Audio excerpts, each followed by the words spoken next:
has whispered about it for centuries. A patch of ocean that doesn't exist on any map, whose boundaries shift like smoke, yet has become synonymous with death, mystery, and the unexplainable. The Bermuda Triangle. Just saying those words conjures images of vanishing ships, planes swallowed by invisible forces, and hundreds of souls lost without a trace. This isn't some remote, forgotten corner of the planet. This is a heavily trafficked stretch of the North Atlantic. And yet, it's accumulated more legends, conspiracy theories, and sheer terror than almost anywhere else on Earth. But here's what makes it truly bizarre. Nobody can even agree on where it actually is. The triangle's boundaries are as nebulous as the mysteries surrounding it, ranging anywhere from 500,000 to 1,500,000 square miles, depending on who's telling the story.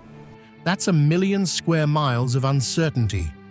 Some accounts make it an isosceles triangle, others a scalene. And honestly, if you squint at certain maps, it looks more like a rhombus.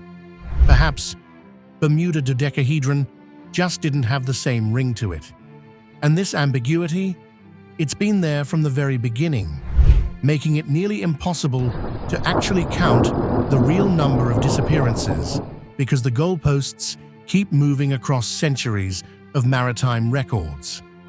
But let's go back to where it all began. 1492. Christopher Columbus, that famous explorer who definitely wasn't the first person to discover America, was apparently the first European to sail through what we now call the Bermuda Triangle and live to tell about it. And tell about it he did. His logbook, translated after his death, contains some genuinely eerie observations. In September 1492, he noted something deeply unsettling. His compass was behaving strangely, pointing northwest at night and then northeast by morning. Days later, he wrote about the sea rising to impossible heights.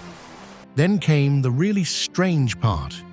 He described seeing a light on the horizon, flickering like a small candle, rising and lifting, too small to be land, yet undeniably there. Imagine being one of the first people to hear these stories back in Spain, when America hadn't even been named yet, when the very idea of what lay across the Atlantic was pure speculation. These weren't just travel logs, they were ghost stories in the making. Fast forward to the early 1600s, and the English ship Sea Venture was attempting to resupply the failing colony at Jamestown when it sailed straight into a hurricane just off Bermuda. The ship was destroyed, the crew marooned on uninhabited islands, clinging to wreckage and wondering if they'd been cursed. There wasn't anything supernatural about a hurricane, of course, but that shipwreck inspired Shakespeare himself. In The Tempest, he refers to Bermuda, or Bermuths as he spelled it, as a vexed, cursed place. So there you have it. The Bermuda Triangle had made it into literature, cementing its reputation as a location where bad things simply happened. But nothing compares to what allegedly occurred in 1881. Picture this. The Ellen Austin, a cargo ship sailing from Liverpool to New York, takes a shortcut through the stormy Sargasso Sea. Suddenly, the crew spots another ship, completely silent, utterly still, with absolutely no one aboard. But here's the kicker. The vessel is loaded with cargo, as if whoever had been sailing it simply vanished mid-voyage, leaving everything behind like bait. Captain Griffin makes a fateful decision. He sends some of his bravest men to board the ghost ship and sail it alongside the Ellen Austin to New York. They'd split the profits. Brilliant plan, right? Wrong. They sail together for a while until a massive storm tears the two ships apart. When the weather clears, they find the ghost ship again, but their men are gone. Completely gone. No bodies, no signs of struggle, just an empty vessel once more. Does Captain Griffin learn his lesson? Absolutely not. He sends a second crew to board the cursed ship. For a few nights, everything seems fine. They're making good progress toward New York. Then fog rolls in. Thick, impenetrable fog that reduces visibility to nothing. The ships lose sight of each other. When the fog finally lifts, the ghost ship has vanished entirely, taking the second crew and all its treasures with it, never to be seen again. Now, historical records show the Ellen Austen was real, and Lloyd's of London's Register confirms the 1881 voyage went off without incident. But the legend persists, and honestly, who can blame people for believing it? The 20th century brought even more disturbing disappearances, ones that couldn't be dismissed as mere legend. March 1918. The USS Cyclops, a colossal 542-foot Navy cargo ship carrying over 300 men and 10,000 tons of manganese ore, departed Rio de Janeiro, bound for Baltimore. After a brief stop in Barbados, she headed north and simply ceased to exist. No distress call, no wreckage, no bodies, nothing. It remains the largest loss of life in U.S. naval history, not directly caused by combat. President Woodrow Wilson himself said, "Only God and the sea know what happened to the great ship." Then, in 1941, two of the Cyclops' sister ships vanished along nearly the same route. One magazine described it perfectly. She disappeared as though some gigantic monster of the sea had grabbed her, men and all, and sent her into the depths. But perhaps the most famous incident occurred in December 1945, and it's the one that really ignited modern Bermuda Triangle mania. 5 Navy torpedo bombers, Flight 19, took off from Fort Lauderdale for a routine training exercise. What should have been a simple bombing run turned into a nightmare. The lead pilot radioed the control tower. "We cannot be sure where we are." His compass had apparently malfunctioned. 20 minutes later, command was transferred to another pilot for reasons that remain unclear. The final transmission from Flight 19 was chilling. "It looks like we are entering white water. We are completely lost." All 5 planes flew aimlessly until they ran out of fuel and were forced to ditch in the ocean. That same day, a rescue plane with a 30-man crew also disappeared. After a week-long search turned up absolutely nothing, the official Navy report stated it was as if they had flown to Mars. The Triangle wasn't just claiming ships anymore. It was reaching into the sky. In December 1948, a British passenger plane with about 30 people aboard vanished while flying from the Azores to Bermuda. A year later, another plane of the same type disappeared flying from Bermuda to Jamaica. Neither was ever found. The pattern was undeniable, the mystery deepening with each incident. Then came the moment when someone finally connected all these dots. In February 1964, American author Vincent Gaddis published an article titled "The Deadly Bermuda Triangle" in Argosy magazine. He laid it out simply: draw a line from Florida to Bermuda, another from Bermuda to Puerto Rico, and a third back to Florida through the Bahamas. Within this triangle, he claimed, most of the vanishments had occurred. It was like watching a detective solve a serial murder case. Suddenly, centuries of mysterious disappearances were linked together in one geographic location. The world went absolutely wild for it. This was the Cold War era, remember? Conspiracy theories thrived. The Cuban Missile Crisis had people on edge. And yet here was NASA and the scientific establishment answering life's great questions left and right. But the Bermuda Triangle? That remained tantalizingly unexplained. Authors rushed to capitalize on the phenomenon. Charles Berlitz's 1974 book, The Bermuda Triangle, sold 20 million copies in over 30 languages.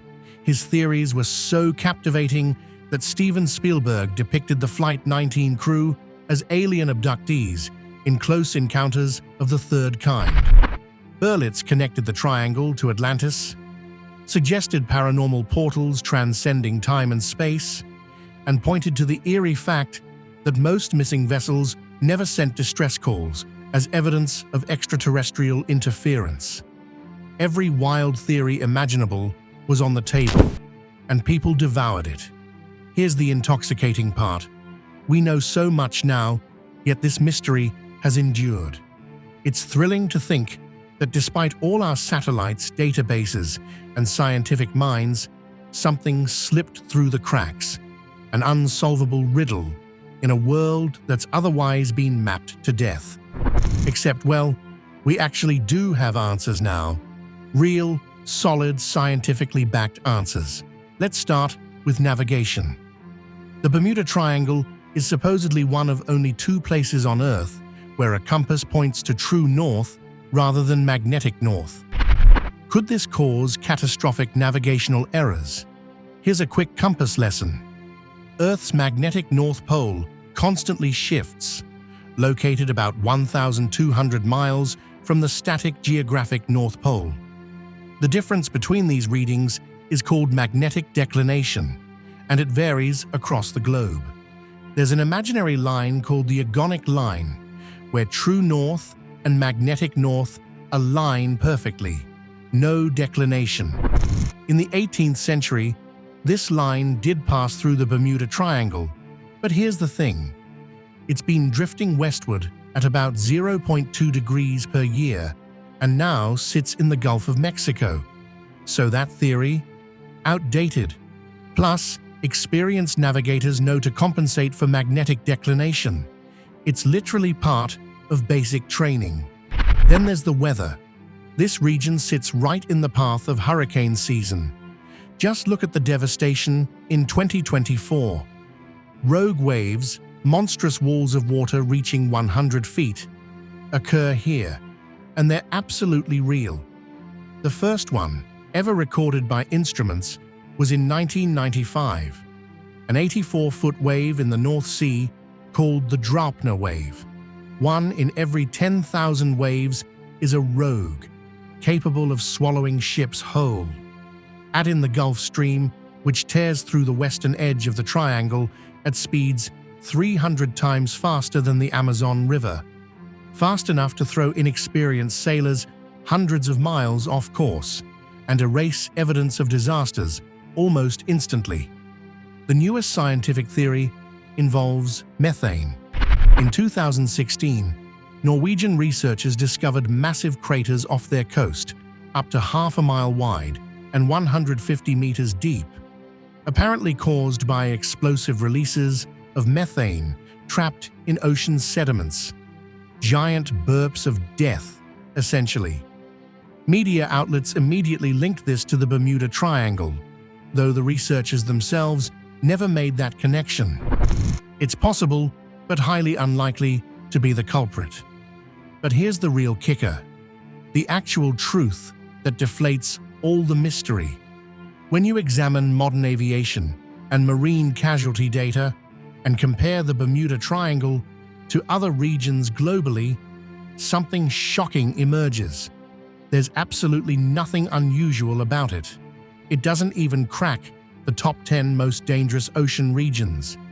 Using marine casualty data covering 150,000 plus records from 1982 to 2015, only 361 incidents occurred in the Bermuda Triangle, just 4% of the total. Even more telling, not a single incident classified as a disappearance was reported there during that entire period. YouTuber Johnny Harris dug into 2021 shipping data and found that globally, 1.8% of vessels experience some sort of casualty. In the Bermuda Triangle, only 0.02%.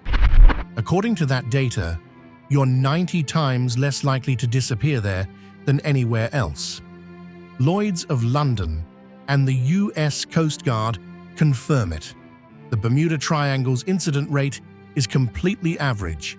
Over the past decade, shipping losses have dropped by 70% worldwide, and the most dangerous regions are nowhere near the Triangle. They're in the South China Sea, Indonesia, Philippines, and the East Mediterranean. What about those planes? The National Transportation Safety Board's Aviation Accident Database from 1962 to present tells us most incidents happen during landing and takeoff in the Bahamas. Since 1965, there's been exactly one aviation incident over Bermuda. A JetBlue flight experienced severe turbulence, resulting in one injury. That's it. Even Flight 19, that legendary disappearance, has a mundane explanation. The transcripts show Lieutenant Taylor genuinely believed his compass malfunctioned and thought he was over the Florida Keys when he was actually near the Bahamas. Instead of turning west toward Florida, he flew east into the Atlantic. He got lost. According to Australian scientist Carl Kruselnicki, this same pilot had gotten lost before. It was human error, plain and simple. The statistics are undeniable. Bermuda gets hit by a damaging tropical cyclone every 6 or 7 years. Florida, which forms one point of the triangle, has been struck by more hurricanes than any other U.S. state. Approximately 500 tropical and subtropical cyclones since record-keeping began. Since 1851, only 18 hurricane seasons have passed without a storm hitting Florida. Puerto Rico gets hammered 4 or 5 times a year. Even now, with all our technology for tracking and predicting storms, they still cause massive devastation. Imagine what it was like centuries ago when sailors had no warning whatsoever. So there it is. The curse has been lifted, not by exorcism, but by data. The Bermuda Triangle is remarkably, fabulously, almost disappointingly unremarkable. And honestly, in a world that feels increasingly chaotic, maybe that's exactly what we need to hear.